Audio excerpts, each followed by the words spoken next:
Entonces sí, yo sí planeo quedarme, no sé si bastante tiempo, pero un buen tiempo afuera, conociendo la realidad, conociendo el mundo, conociendo los espacios, haciendo academia, ojalá luego mi doctorado precisamente en salud pública, política pública, pero todo con el ánimo de poder regresar acá y retribuirle siempre a mi país ya cuando esté, cuando me sienta en todas las capacidades para poder hacerlo.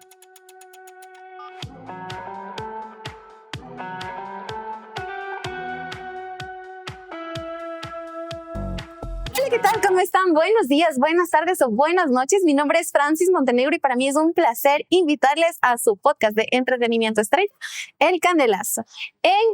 En este momento tenemos un invitado que trajimos desde la Amazonía, señores.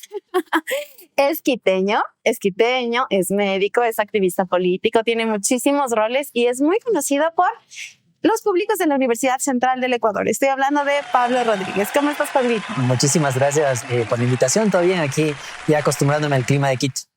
Ya regresando. Sí, sí, bueno, yo soy de Quito, pero ya con el tiempo ya me acostumbré al clima de Macas, ¿no? Bueno, yo estoy en Morona, Santiago, haciendo la rural y ahí sí es bastante caluroso, húmedo. Sí. Y al inicio yo no aguantaba, me compré un ventilador ahí y ahora ya ni le prendo el ventilador porque ya estoy acostumbradísimo. Tampoco es que hace tanto calor en Macas, pero en comparación aquí sí es de helado. Ya me había olvidado. Sí, así pasa. Para las personas que no te conocen, y esta es una pregunta básica que siempre te hacen, cuéntanos, ¿quién es Pablo Rodríguez? A ver, Pablo Rodríguez, ¿cómo me puedo definir? Indefinible. Soy médico, me diría activista político, activista social. Me voy en las causas de lo que es la educación, la salud, ambas públicas, gratuitas y de calidad. Creo que es el motivo de existencia de los estados, ¿no? Garantizar que la gente pueda acceder a esas mejores oportunidades que le va a dar una mejor calidad de vida y por ende vivir, que es básicamente el objetivo de nuestras sociedades, ¿no?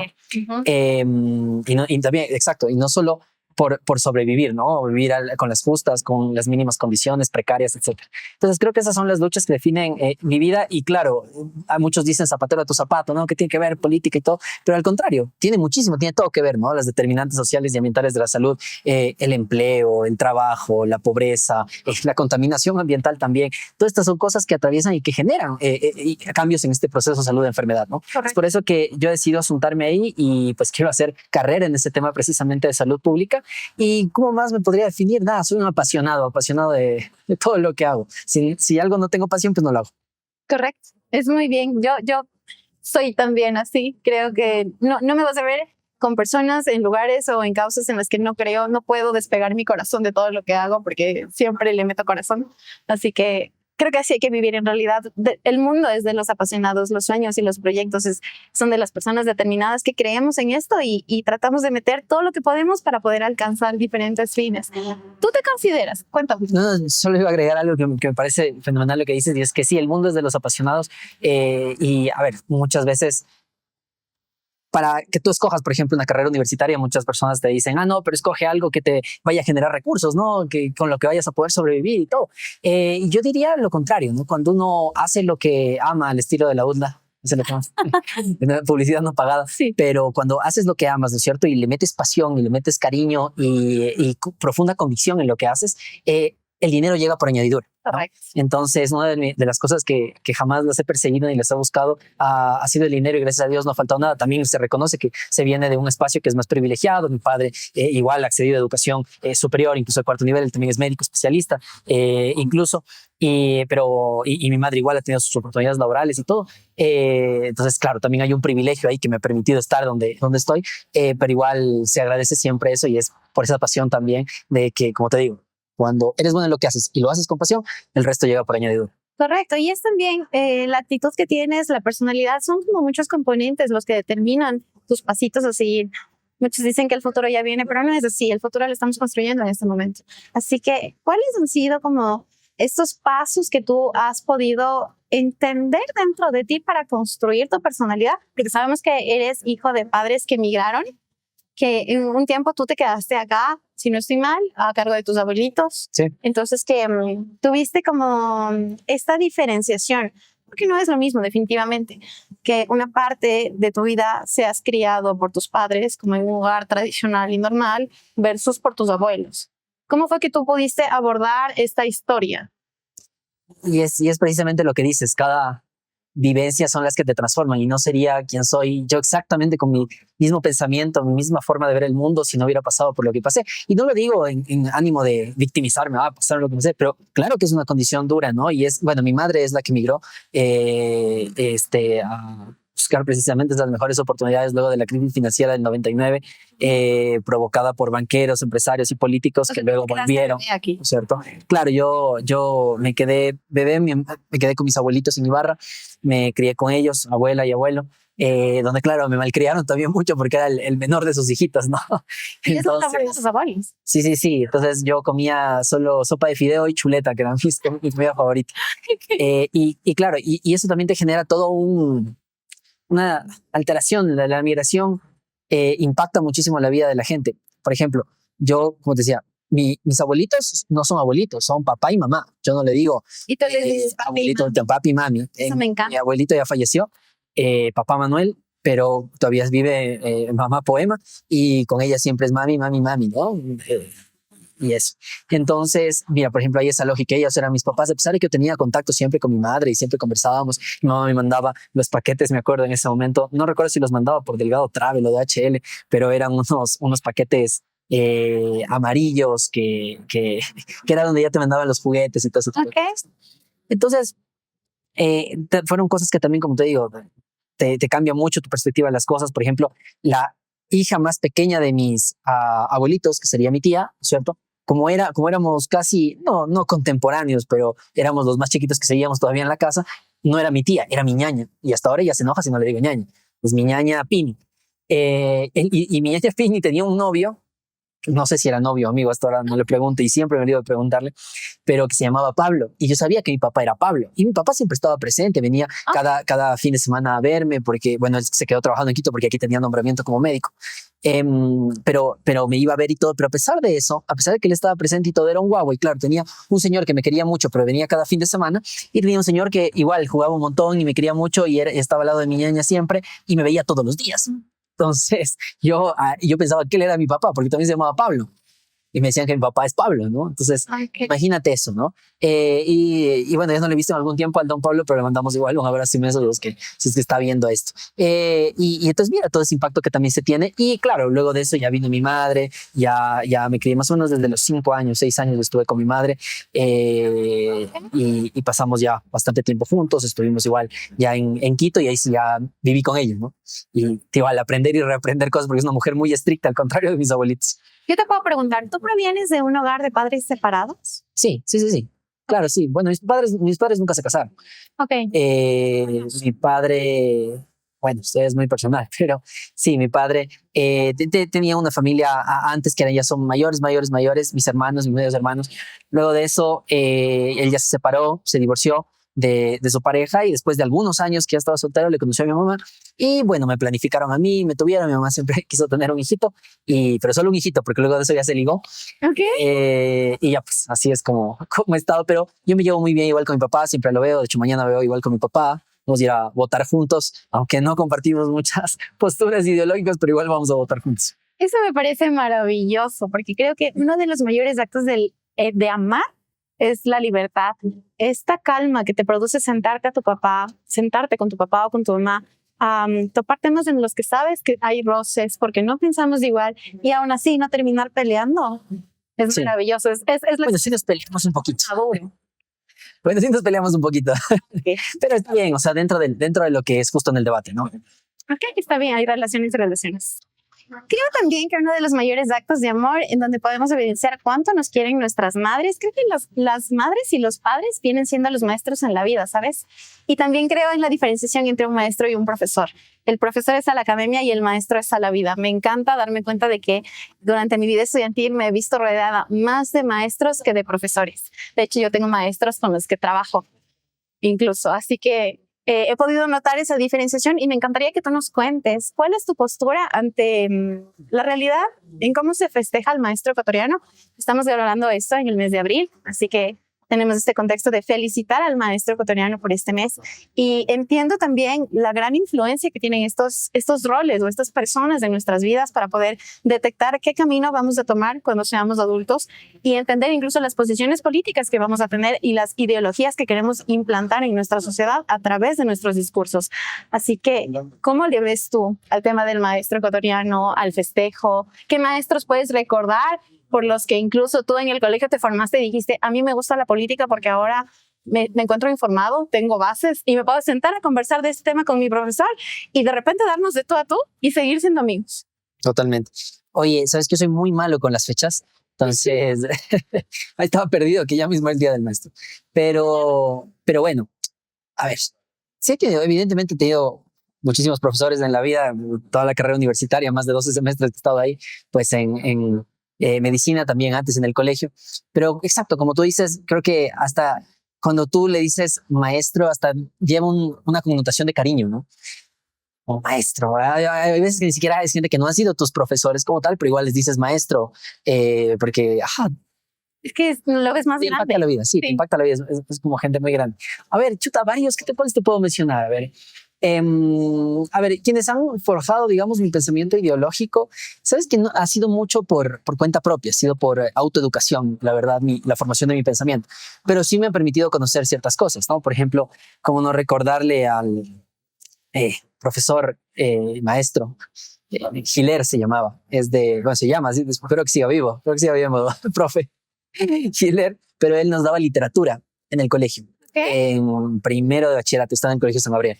Era un tipo genial, loco, o sea, no era un profesor convencional, se paraba en la silla, se alocaba, mandaba a hacer diversos trabajos que no eran los típicos que nos mandaban en lengua y literatura, bueno, hasta desde octavo hasta décimo de básica, que es donde más recuerdo a mis profesores, eran las cosas básicas que solo se hacen lo que está en el currículum y nada más, pero en cambio este man sí te daba así como que así nomás lo que estaba en el currículum y el man se embalaba mandándote obras de literatura universal, de literatura latinoamericana, un montón de conciencia de clase, igual que, a ver, él no hablaba de política, pero te lo metía, digamos, con los libros a los que te mandaba a leer, ¿no? Y era muy interesante, leí muchísimas obras, aprendí muchísimo también de todas las escuelas de arte, tipo increíble, o sea, siempre lo voy a recordar porque me hizo también descubrir esta parte de mí que siento que sí la tengo y es que considero que soy un tipo muy creativo. Y también me considero también un buen comunicador de mis ideas y creo que él fue uno de los responsables de hacerlo. Recuerdo que uno de los primeros trabajos que nos había mandado, Stories más bien, sí, eran como unos ensayos sobre un libro y yo había hecho mi ensayo sobre el libro y el man me calificó unas notas de hecho pedazos. El man me puso 2 en ese trabajo que me acuerdo. Yo indignadísimo, pues imagínate, se supone que el más norio de eso era medio castrocito de ese paralelo en el que yo estaba. Y estaba yo compitiendo con el otro que también era el norio que queríamos saber cuál era el abanderado y al man también le clavaron una nota de hecho miércoles que le dejó deprimido. A mí también me clavaban esa nota. Yo no era mucho de deprimirme por eso, porque tampoco yo era matón y me pasaba solo leyendo, sino que, bueno, era habilidoso también en comprender antes de expresar este sentimiento de inconformidad. Claro, sí, y le reclamé, ¿no? Y le dije, ¿cómo así? No, o sea, y me acuerdo, claro, porque era un trabajo en grupo, pero te calificaban cada parte por separado. O sea, y pedía que pongas qué parte hiciste tú. Y yo, que al final les corregí el trabajo de mis otros compañeros y todo para que quede todo chévere, a mí me ponía 2 y a mi otro amigo que me había hecho así en 10 segundos que le valía madre, le puso como 4, así. Yo no con el afán de que le bajen a él ni nada, sino como que no me parecía que ese 2, ¿qué onda? 2, imagínate. ¿Sobre cuánto era? Y sobre 10 creo que era en ese momento. No, así terrible. O sea, pero nada que ver, o sea, no, sin criterio, a mí hasta ahora me mantengo sin criterio. Pero claro, era el primer deber que él mandaba, Ajá. ¿no? Y no era con el afán, digamos, de que él iba a pasar eso en la nota. Era solo como para un golpe de si nos piensen fuera de la caja. Como, no, Pablo, eso es lo que todo el mundo pensaría y lo normal que se llegaría a interpretar. Necesito que imagines, que sueñes, que cambies, ¿no? Que me hables de cosas que nada que ver. O sea, él quería explotar eso, full imaginación. Y claro, luego ya increíble, ya las siguientes 10, no, porque acá caché lo que él quería y me hizo explotarlo full. Nos mandaba y él me encantaba porque nos mandaba interpretación libre de tal cuento, de tal libro, de Augusto Monterroso, de Juan Rulfo, de escritores latinoamericanos, de Dostoyevsky, de un montón de cosas. Y claro, yo hacía stop motion, un video de stop motion, pero metiéndole, o sea, no solo replicando la historia del cuento del libro, sino metiéndole más imaginación, interpretación así abstracta, loca. Haciéndole mitológico. Y me encantaba y me alocaba y yo le metía corazón y en esas fotos yo le ponía, por ejemplo, tenía que colorear algo, quería rojo, que se muestra como un poco de violencia y yo me pinchaba el dedo así para poner mi propia sangre. Ese man hacía explotar la mente, ¿no? Y no es que él pedía eso, yo solito me interpretaba, pero me apasionaba un montón es meterle arte a la cosa, ¿no? Y eso me hizo luego tener muchas habilidades porque con él hice un montón de videos. O sea, él mandaba interpretaciones y yo escribía guiones. Yo era muy bueno escribiendo guiones desde el colegio. Entonces escribía los guiones y hacíamos increíble y todos mis amigos me seguían lo que yo les decía, ¿no? Hicimos una interpretación de ¿cómo se llamaba este cuento? No recuerdo cómo se llama este cuento. Déjame ver si me viene a la mente. Un clásico de los hermanos Grimm. No. Es un cuento del nacional, tal vez. No, es latinoamericano. No me acuerdo cómo se llama este cuento, pero bueno, no quiero engañarlos. No recuerdo el autor. Se llama No quiero engañarlos. Era increíble, pero yo le di una vuelta igual maravillosa. Les voy a dejar aquí el video, no mentir.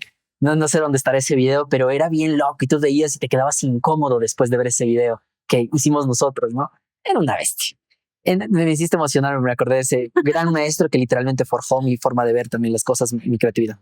Segundo, profesor, el Zuko Silva, crack Zuko Silva, un abrazo inmenso. Él era fotógrafo, profesor de literatura, pero ya de segundo y de tercero. Igual, nos hacía hacer unas cosas increíbles, nos hacía exponer temas libres. El tema que tú quieras, dale. Y yo hablaba sobre Watchmen y este concepto de quién vigila a los vigilantes.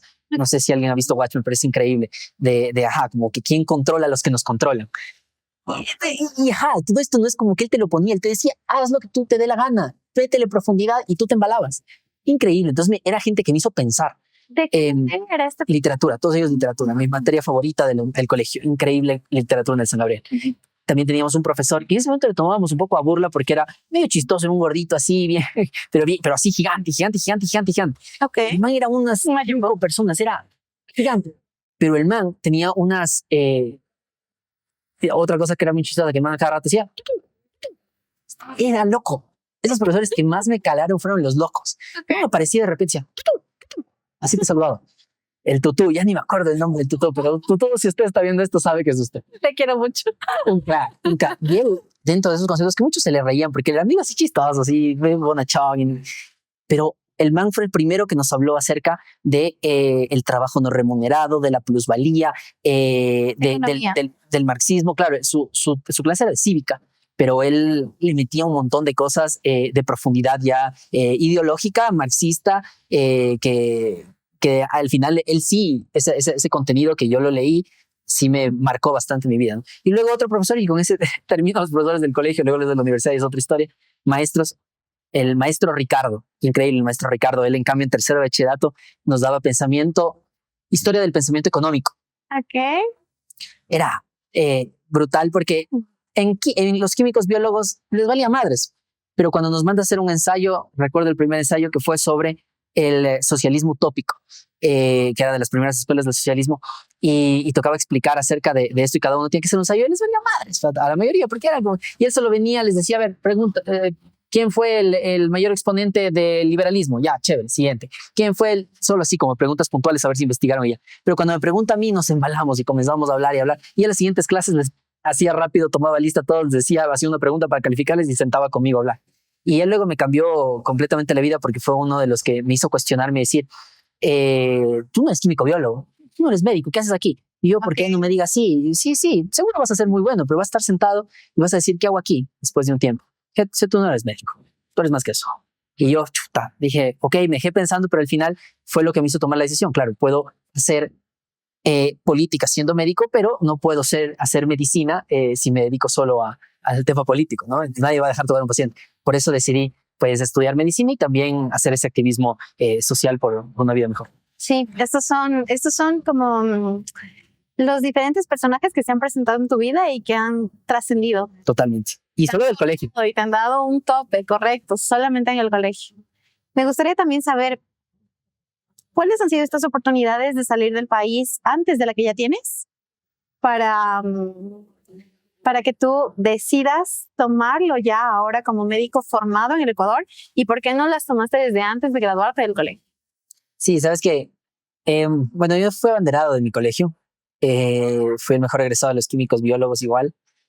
Y bueno, ahí salieron múltiples oportunidades. Mi colegio tenía muchísimos contactos con algunos espacios, tenía también la red de exalumnos y otras redes más con las cuales y una conexión también con dos universidades principalmente del extranjero, que eran la Universidad de Leira en Portugal y el TEC de Monterrey en México.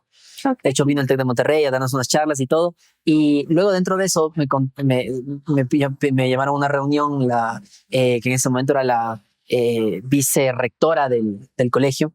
Y básicamente proponiéndome esto de que me ofrecían con los de TEC de Monterrey una beca para estudiar allá en el TEC de Monterrey, lo que yo quiera. En ese momento era medicina la decisión definitiva.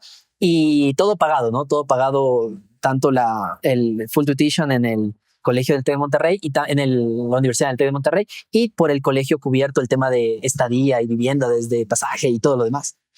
Entonces, claro, fue una oferta brutal, ¿no? Que me dejó muy loco justo en un tiempo donde todo el mundo estaba buscando cuál iba a ser su próximo paso para las universidades. Veíamos que la UDLA te daba becas, la otra te daba becas, todo el mundo te ofrecía, ¿no es cierto? Porque generalmente ellos buscaban a estas personas que estaban en el cuadro de honor y ese tipo de cosas, ¿no? Entonces, pero sabes que yo desde un inicio, antes de llegar a ese sexto curso y todo, yo tenía muy claro cuál era mi camino, y mi camino tenía que ser en la universidad pública. Yo quería forjarme, conocer la realidad del país, porque siempre no veo mi vida fuera del país, nunca vi mi vida, o sea, ya no sé si el final de mi vida, pero el desarrollo de mi vida, el culmen de mi vida, no sé si el culmen, el pico de mi vida, el pic, sí. no lo vi fuera de mi país, lo veo dentro de mi país, ¿no? Creo que una de las cosas que debemos tener claros y que ojalá tuviéramos claros todos los ecuatorianos es cuánto le debemos a nuestro país. O sea, otra de las reflexiones que yo siempre hago, y es que, como te dije, los estados, ¿para qué existen? Los estados existen para que la especie sobreviva, ¿no es cierto? Delimitada en cierto territorio, ¿no? A través de las fronteras y todo, y cada estado se encarga de administrar la vida de la gente, ¿no es cierto? ¿Para qué? Para garantizar las mejores condiciones de vida, para que vivan lo más posibles y con mayor felicidad, ¿no? Y para eso se crea un estado, se crean normas de convivencia, etcétera, etcétera. Pero tú ves, ¿quiénes son los que actualmente se benefician más del estado? De todos los estados. ¿Quiénes más tienen? ¿Por qué? Porque ellos pagan sus impuestos y todo, y se les retribuye ¿con qué? Con un estado que funciona con paz, con tranquilidad, ¿no? Pero las personas que pagan también sus impuestos, digamos, desde que se compran una colita en la tienda hasta cualquier cosa, que es la gente humilde, que ellos no evaden, no mandan a paraísos fiscales ni nada por el estilo, y los más pobres, los que viven en la mayor miseria, exactamente, son quienes menos se benefician del Estado. Quienes van a un hospital público y no tienen los medicamentos, quienes van a intentar educación pública también y les vacunan en la educación pública también. No hay uniformes ya desde hace un montón de tiempo, no hay libros o les dan libros ya cuando se acaba el año. Entonces, los más pobres son los que menos se benefician del Estado. Asimismo, son los que más cumplen con su deber frente al Estado, ¿no? Y quienes fugan sus dineros a paraísos fiscales, quienes no, que son eso, evaden impuestos y todo, no se hacen responsables de su deber frente al Estado. Y no son los que la calidad del sistema público tampoco. Son los que sí, y son los que se benefician de él, son los que se benefician más. Porque en el momento en el que todo esto colapse, porque evidentemente siempre el sistema en el que vivimos llega a estas crisis cíclicas, ¿no? Lo que lo llaman en muchos libros, ¿no? Pero recientemente que ando releyendo El estallido de Leónidas Issa, las crisis cíclicas del capitalismo pueden llegar, digamos, en cierto modo, ¿no? O en cierto momento al fin, digamos, del sistema como tal, ¿no? La evolución de la historia humana es básicamente un cambio de paradigma, cuando ya llega a una crisis que ya es insostenible. El capitalismo se ha ido recuperando de cada una de las crisis que ha tenido. Pero imaginando, igual en un conflicto armado global nuclear, en el que todo se destruye, ¿quiénes son los que tienen más por perder? Los que más tienen, precisamente. Si hubiera una anarquía, y no hubiera ninguna norma y cada cual pudiera hacer lo que se le da la gana y no hay orden, no hay policía, no hay absolutamente nada, ¿quiénes pierden? ¿Quiénes pierden de la anarquía y de la inexistencia del Estado? Los de arriba. Los que más tienen, los pequeños ya no tienen nada que perder. Entonces, hasta por egoísmo, quienes son los que han utilizado el Estado para lucrar y enriquecerse a costa de ese trabajo no remunerado, hasta por egoísmo de preservar lo que tiene, deberían preocuparse de simplemente las condiciones mínimas de dignidad para todos. Correcto. Que no es que se pide, no es que se pide la gran cosa, es básicamente salud y educación pública, gratuita y de calidad, ¿no? Además de derechos laborales para no vivir tampoco en una esclavitud moderna. Y bueno, me perdí la parte inicial, pero me malé con todo eso porque ya me desvié. Me estabas mencionando cuáles fueron las razones que te hicieron decidir quedarte en el país y no salir. Mira, ¿cómo le debemos nosotros a que funcione el Estado? Y la manera de retribuirle no es pues irnos a otro país a sacar la cara por el claro, a esta fuga de cerebros, aportando todo nuestro conocimiento en otros lados, cuando aquí es el que nos ha dado primero nuestro contacto con la realidad, nuestra educación que tuvimos igual inicial, luego secundaria, luego la universidad, quienes fuimos hijos de universidad, tanto pública como privada, porque hay muchos de medicina que decían, yo leí en algún momento un comentario de una chica que decía, no, es que la rural no debe ser obligatoria, nosotros pagamos en la universidad y ¿por qué tenemos que estar yendo a hacer la rural ahí a la gente? No le decía a la gente pobre, porque ahí sí era bien fundable ese comentario, pero ahí a la gente, ¿por qué tenemos que regalar nuestro trabajo? Primero, que no está regalando su trabajo porque recibe una remuneración. Segundo, que es un primer trabajo, ¿no? Remunerado, que nadie te lo va a dar así sin experiencia, mija. Sí, todo el mundo que está graduado, venga a ese trabajo, ¿no? Damos un examen, que es el CASES, aprobamos, aparte de la graduación y todo, y por eso se puede entrar a la rural. Entonces es buenísimo, una primera oportunidad increíble donde aprendes un montón. O sea, quien hace la rural puede evidenciar y puede compartir con este criterio de que si no haces la rural, de verdad que no sé qué miedo enfrentarse, digamos, a la vida sin haber hecho una rural previamente, que es un montón de experiencias, miles de pacientes que se ven. Pero tercero, a pesar de que ella está en universidad privada, porque era de San Francisco y todo, que tengo mucho cariño a muchos compañeros de San Francisco, este comentario nomás me irritó. Brother, a algún momento has de haber ido a un hospital público y un paciente te dejó tocarle, aunque sea la pancita en algún momento, ¿no? En un momento de alguien te ha de haber dejado que le tomes la presión. Entonces hay que retribuirle en algo a estas personas que prestaron su cuerpo para que tú también aprendas y seas un profesional y atiendas a la gente. Entonces, y eso en todas las áreas. Yo creo que al final todos nos aprovechamos de la existencia de las sociedades. No somos seres sociales, somos seres de comunidad, que no podemos existir sin esa comunidad. Entonces, como nos beneficiamos de la comunidad, también debemos retribuir a la comunidad. Y si me pones a elegir si voy a retribuir a una comunidad internacional o voy a retribuir a mi comunidad, prefiero a mi comunidad. Pero eso sí, ahí va a la siguiente respuesta a tu pregunta. Para eso, también quisiera tener la oportunidad de abrir mucho más mi mente y conocer otras perspectivas que tal vez no conozco, otras sociedades que no conozco, y también adquirir experiencias de otros que ya han puesto en práctica ciertas cosas y que tal vez pudieran funcionar acá. Entonces sí, yo sí planeo quedarme, no sé si bastante tiempo, pero un buen tiempo afuera, conociendo la realidad, conociendo el mundo, conociendo los espacios, haciendo academia, ojalá luego mi doctorado precisamente en salud pública, política pública, pero todo con el ánimo de poder regresar acá y retribuirle siempre a mi país ya cuando cuando me sienta en todas las capacidades para poder hacerlo. Me encanta todo lo que dices porque identifico muchísimo, me siento totalmente de acuerdo con lo que estás manifestando, pero te pregunto, ¿tú crees? Porque entiendo y repites mucho, de hecho, reiteras mucho el tema de la retribución y el tema de devolverle al país o a mi comunidad un poco o la consecuencia de aquello que estoy absorbiendo primero. ¿Eliges y te sientes en deuda o en agradecimiento? En ambas. O sea, es que bueno, siento que el ser humano es, alguien recién me comentaba, no voy a decir quién, pero alguien me comentaba, tú dale de comer a un perro una vez y el perro te va a seguir toda la vida. 80 años, lo que dure 80 años perros, a lo que dure la vida del perro. Tú dale de comer a un ser humano un día, no, dale de comer 80 años al ser humano, 80 años humanos. Y el día en el que tú le hagas algo que él no quiere, te va a odiar toda la vida. Okay. ¿No? Y te va a traicionar en el primer momento. Se quebranta la lealtad. Ya. Sí, entonces yo siento que el ser humano es muy poco agradecido. Una de las de las cosas que por eso mismo intento cultivar, intento ir contra mi condición humana, porque es una condición muy humana de supervivencia, ¿no? Entonces, claro, tengo mi agradecimiento contigo, tengo mi gratitud, pero también se activa mi tema de supervivencia. Hijo, madre, tengo mi gratitud para salvarte porque me salvaste una vez, pero yo ya me estoy muriendo ahorita, tengo que salvarme de nuevo. Poniéndolo ya muy extrema la comparación, ¿no? Y siempre te vas a elegir a ti, aunque sea, porque es un acto humano, o sea, es un acto de supervivencia, tu mismo cerebro lo activa rápidamente. No necesitas mucho proceso de pensamiento. Entonces, por eso es que respondemos así, ¿no? Por eso yo intento irme en contra de esa condición humana y además de la deuda que me obligue a hacerlo, porque evidentemente me siento en una deuda gigante con la sociedad, aparte porque soy hijo de la universidad pública y eso me pone en una deuda muchísimo más grande, y que no sería quien soy sin esa universidad pública. Pero segundo, siempre intento que la gratitud sea uno de los principales valores. O sea, pueden decir lo que sea de Pablo Rodríguez, pero Pablo Rodríguez es un tipo absolutamente grato. Te lo digo por ponerte un ejemplo que ya no es del tema, pero siempre me pasa y me pongo a pensar mucho, porque hay mucha gente que a mí también me ha lastimado, que uno le ha ayudado, digamos, en un montón de cosas y simplemente por las ganas de ganar, no voy a contar toda la historia, pero por las ganas de molestar, de quedar bien o algo, no tienen empacho de decir mentiras de ti o atacarte, ¿no? Me pasó recientemente en redes sociales que vi a una persona que me mandaba al diablo, ¿no? Y yo así como que digo, chuta, ¿qué le hice, no?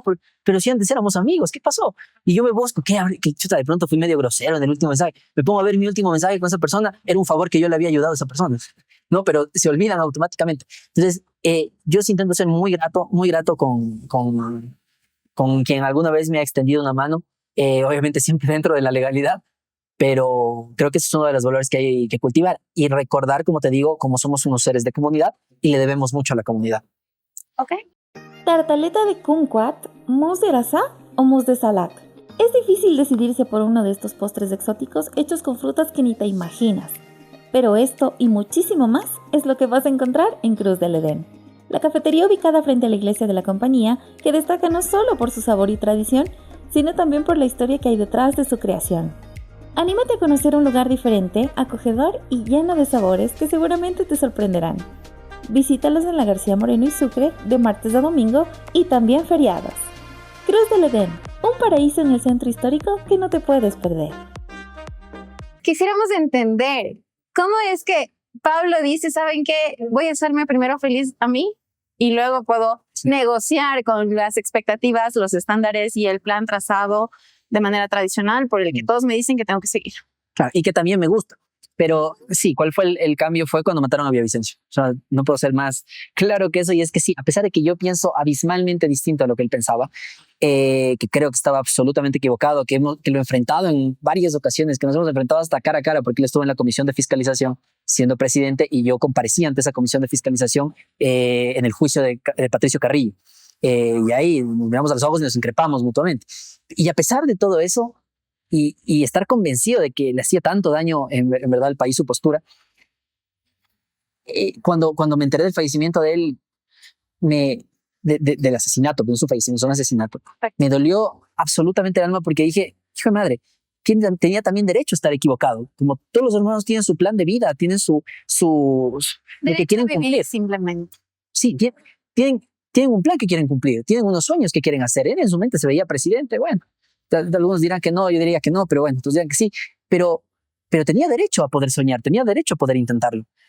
Y simplemente lo cortaron y luego ya sabemos todo lo que salió, sus chats con la fiscal general y todo el tipo de cosas que hacía con sus extorsiones y todo, pero tenía derecho a vivir, ya, simplemente es eso. Y dije, no, la vida es muy corta para hacer feliz a alguien más y no hacer para lo que vienes a este mundo. Y dije, no, lo tengo que hacer ya.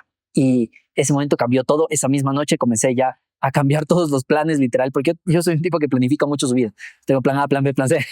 Entonces cambié todos esos planes, los reestructuré completamente y dije, no, vamos a ver, y afortunadamente se están dando bien las cosas y soy infinitamente agradecido con Dios, con mi familia, con todas las personas igualmente que me han apoyado y la gente, que su cariño es infinito y que sin ellos tampoco pudiera tener ni pudiera soñar lo que tengo y sueño ahora. Me refiero a toda la gente de a pie que me sostiene, que fue ahorita viniendo hacia acá. Igual 3 personas me saludaron, me agradecieron por todo el trabajo que se está haciendo, por la comunicación que también se está haciendo. Y en algo estamos aportando al país y yo soy muy feliz y humildemente agradecido por eso. Así es.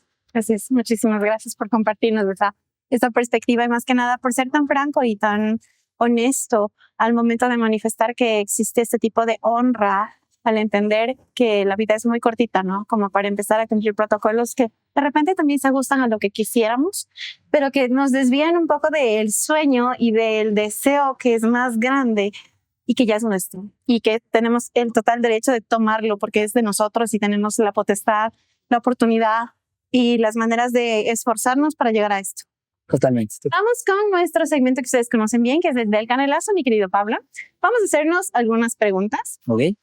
de cualquier tipo de que tú desees, amorosa, religiosa, política. Hemos hablado un montón de política y es que es imposible despegar a Pablo Rodríguez de su ámbito político, ya está inherente en ti. Sí. ¿Qué team eres? ¿Matrimonio o primero nos vamos a vivir juntos a ver qué pasa y de ahí, no me caso nunca? Ya, pregunta fuertita. Empezamos Que con estoy Felipe. cuestionándome muchísimas cosas. Yo inicialmente no quería casarme. Eh, es que no es simplemente, te lo explico.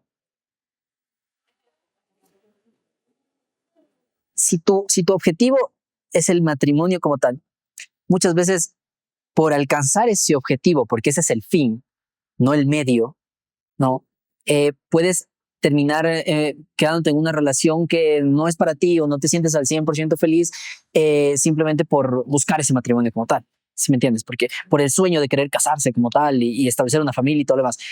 Mi sueño de vida es que dentro de todas las cosas que estoy luchando por hacer, que me llenan, que me hacen feliz, qué buena canción, eso, buscar ser feliz y de la manera que la vida me lleve para poder ser feliz, si es en matrimonio, si no es en matrimonio o en como sea, pues eso, ser feliz, ese es mi objetivo de vida.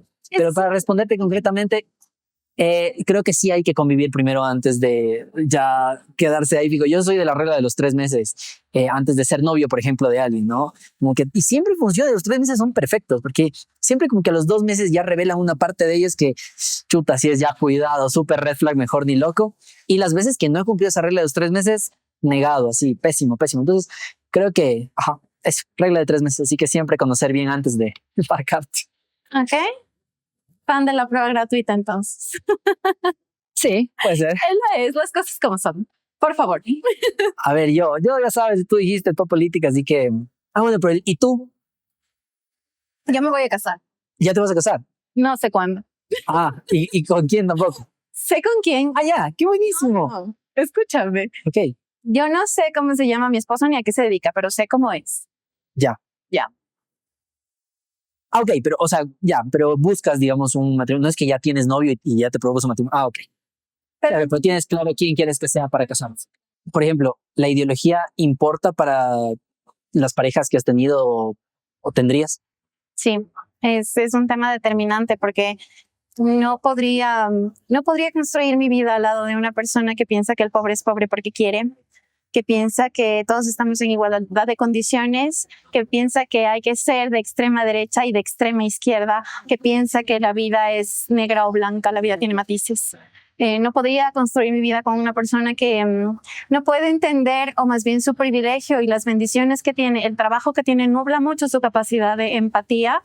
Como dicen mis amigas feministas, que el privilegio no nubla la empatía. No podría construir mi vida con una persona nublada y que mucho más aún es consciente de esto, que no tiene hambre por aprender, que no tiene hambre por escuchar, así como por hablar. Entonces, la ideología es un pedazo muy, muy, muy pesado y muy contundente en un porcentaje de personalidad y de construcción, de actitud. Todos tenemos el poder de construir nuestra vida y lo hemos basado en la personalidad y en un montón de contextos que nos definen como tal. Entonces, no podría involucrarme con alguien emocionalmente que no comparta al menos la mitad de mi ideología. ¿Y tú? Yo, ¿sabes? No es una cosa que me mate. A ver, creo que una cosa son principios y otra cosa ya es ideología, porque, a ver, compartir al 100% la ideología con alguien al 100% es difícil.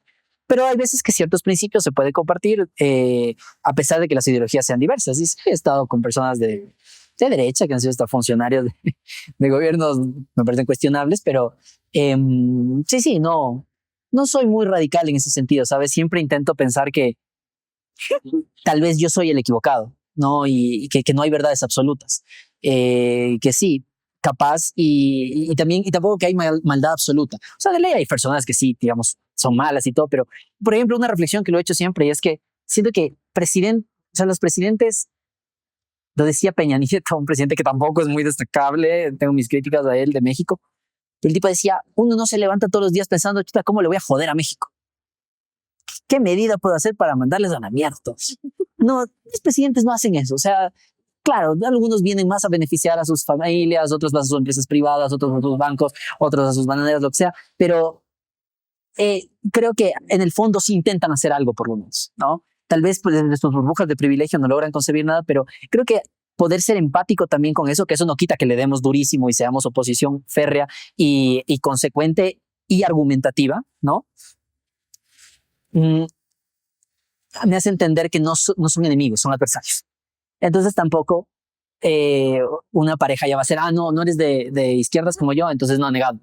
No, sí podría estar con alguien que sea de derecha siempre y cuando compartamos ciertos principios. Yo creo que el sistema de valores es lo que más pesa. Siguiente pregunta. ¿Cómo es el Pablo enamorado? No me gusta conocer a ese Pablo, no, mentira. Es peligroso para ti. La última vez que me enamoré, a ver, bueno, ¿sabes qué es algo que me está pasando últimamente y es un conflicto? Y es que como estoy pasando, y creo que la carrera de mi vida mismo es así, que son muchas etapas cortoplacistas. Un momento estás en la universidad, luego estás en el internado, no sabes a dónde te van a mandar al internado, ya llegas al internado. Solo es un año, no me puedo enamorar porque ya me voy a la rural, no sé a dónde me mandarán a la rural. Llegas a la rural, solo es un año, no me puedo enamorar porque no sé a dónde voy a ir luego de la rural. Y así para, y ahora yo, digamos, por el tema de la maestría y todo, que con la ayuda de Dios y de todos, podré estar allá. Es como que no puedo establecer tampoco ningún vínculo acá porque ya me voy allá. Y evidentemente la vida se hace mucho más difícil cuando tienes una pareja. A pesar de que te ames un montón y se apoyen el uno al otro y sus caminos estén un poco alineados, siempre es mucho más difícil ponerse de acuerdo con dos personas que con una sola persona. Perdón, tal vez una visión muy egoísta de mi parte. Es todo el derecho, pero porque eso es ser soltero y tú estás ejerciendo. Sí, soltero. Oye, pero cada cosa con su cada cual. Pero bueno, ¿cómo es? ¿Cómo sea? Bueno, entonces pues digo, yo por eso ¿Te quieres enamorar? Eso le censuro. No, a ver. ¿Cómo es el Pablo enamorado? No soy intenso, pero sí soy. A ver, me gusta ayudar a crecer a la otra persona. O sea, me gusta aportar en la relación, no me gusta la relación de salir, besitos, familia y ya. No, sino, ¿qué vas a hacer luego? Como, ¿cuáles son tus planes? A ver, ¿cómo le explotamos ese plan? O sea, sean la mejor pinche versión posible del plan que tienen de su vida y lo que yo puedo aportar y cómo yo pueda sumar una bestia. O sea, eso me parece, ese es mi lenguaje del amor. Así. Aportar a tu desarrollo profesional, académico, laboral, de absolutamente todas las áreas. Yo intento hacer eso. Y claro, y si no hay eso también, o sea, a la persona mucho como que no le gusta eso, ahí puede también haber un golpe, ¿no? Porque me pasó que me dicen, nunca te lo he pedido tampoco. Y claro, es verdad, nunca te lo piden, pero así es mi concepción del amor. Mi amor es desarrollémonos en cada una de esas. Entonces, bueno, así creo que estoy enamorado. Mucho apoyo. Y eso sí, no soy nada celoso. Cero celos. Pero también, ¿qué puedo decir? Me canso rápido. No sé si es... Eso no quiere decir que sea infiel, pero me canso rápido en el sentido de que tiene que haber emoción. Me gusta que la relación tenga emoción. Te gusta que la relación tenga emoción y te cansas rápido. Ok. Siguiente pregunta. Más, ¿cuántos más? ¿Cuál más te puedo preguntar? ¿Bebida favorita? No tengo. No sé, yo no tengo muchas cosas favoritas en la vida, como color, persona, plato. Me encantan un montón de cosas, así que es difícil para mí seleccionar una de todas las que me gustan. Mi bebida favorita definitivamente es ver los debates electorales con un ginger ale. ¿Has probado el ginger ale? No. Es una cola de jengibre. Okay. Que hay varias marcas, ¿no? Canada Dry, esta otra, ¿cómo se llama? Ay, se me va, siempre la compro. Pero bueno, por ejemplo, Canada Dry es básicamente jengibre, una cola de jengibre, como la Coca-Cola, pero con jengibre. Me encanta. Y la limonada de café es mi bebida favorita. Aquí también hay limonada de café, por cierto. Vamos a ir cerrando y esta ya es nuestra pregunta de cierre y de culminen, más bien, disculpen la redundancia. Si pudieras definirte como una persona que debe elegir un dogma o simplemente algo en lo que creer, ¿qué sería y por qué? ¿Dogma de fe o Correcto. de fe? Es espiritual. A ver, yo he tenido algunos cambios durante mi vida. Inicialmente fui católico, ¿no? De cuna, no por De elección. cuna, claro. Crecí, no, pero también luego por elección, porque estuve en un colegio que es católico, escuela católica, colegio católico de San Gabriel, bastante curuchupa, Opus Dei ahí, pero lindo, experiencias maravillosas, tenemos ejercicios espirituales. Em, y claro, yo todos los días a la capilla a rezar a la Madre Dolorosa, mi Madre Dolorosa, y sigo creyendo que es un símbolo muy fuerte y le sigo teniendo un estimado. Es complicado para mí porque luego fui ateo por mucho tiempo. Y claro, era complicado para mí porque tenía todavía el cariño por la Madre Dolorosa, pero a la vez era ateo. ¿Qué onda conmigo, no? Pero claro, luego en los ejercicios espirituales de tercer bachillerato tuve como una especie de iluminación y el objetivo de los ejercicios espirituales era sentir a Dios, hablar con Dios, ver a Dios. Todos mis compañeros lo habían sentido, hablado y yo no. Me sentía frustrado por eso, porque sí creía, te digo, firme. Pero a ver, espera, ¿tú no tenías estos ejercicios espirituales o no encontrabas la conexión en medio de...? Es que es un evento que se llama ejercicios espirituales, donde te meten en una casa de retiro del colegio. No puedes hablar con nadie más y te mandan a leer ciertas cosas y reflexionar sobre temas de escrituras de la Biblia, ¿no? Entonces, bueno, era muy frustrado hasta que, bueno, es una historia larguísima que nos pasaríamos una media hora hablando de eso, pero involucra a una zarza ardiente. En ese momento comenzó así como Moisés a arder una zarza, ¿no? Y a sonar un crack, crack, y ahí sentí como que Dios un poco. Y luego tuve una especie de iluminación mientras estaba leyendo un pasaje de la Biblia y entendí cómo era Dios, ¿no? Y era que Dios está en absolutamente todas las cosas y que no era un ser consciente como tal, pero que es como la materia no se crea ni se destruye, solo se transforma. La energía tampoco. Todos los que estamos aquí, cada átomo que está desde la Exotic de Cruz del Edén Introduce publicidad hasta la cámara, hasta mí, hasta ti, me aparezca Lenín Moreno con los átomos de Hitler, pero todos venimos de un mismo lugar, ¿no? Que fue el origen de todas las cosas.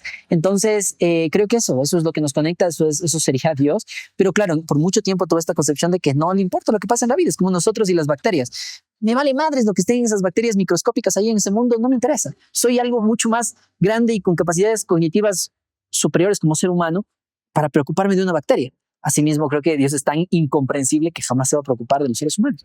Pero luego tuve un golpe, y es la primera vez que lo voy a decir. Bueno, no golpe, sino una iluminación igual. Porque, bueno, comencé a salir con una chica que me encantaba mucho. Y, bueno, la cosa es que ella tenía una visión espiritual parecida. Esto se llama panteísmo, ¿no? Panteísmo ateo, mi posición. Y tenía una posición media panteísta, pero algo distinto, ¿no? Y me recomendó un libro que se llama Conversaciones con Dios. Me regaló ella ese libro con una dedicatoria y siempre la llevaré en mi corazón, a ella y al libro. Claro, y ese libro me cambió la vida, oye, porque claro, básicamente habla que Dios se experimenta a través de ti. Claro, como que todos somos partecitas del pensamiento de una misma superconciencia. Y claro, ¿cuál es nuestra misión en la vida? Experimentarse. Dios intenta experimentarse a través de tu vida. Y todo lo que te lo propongas y lo busques, lo vas a lograr porque es básicamente la experimentación que Dios busca en cada una de las personas.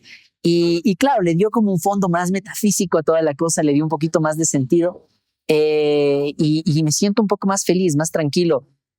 Al final la fe y la religión es un refugio en el cual puedes llegar cuando las cosas están bastante mal, pero también cuando las cosas están bien, ¿no? Aquello que te motiva. Y creo que eso le faltaba en mi vida cuando era ese panteísta ateo acérrimo que decía, no, Dios no existe y toda la nota. Ahora sí, siento que Dios experimenta a través de mí y quiero intentar hacer la mejor versión de mi vida para que Dios también disfrute de esa experiencia. Y como te digo, sí, infinitamente agradecido por esta persona y ese regalo que literal llegó cuando yo estaba listo para abrir mi mente para eso. ¿Y tú?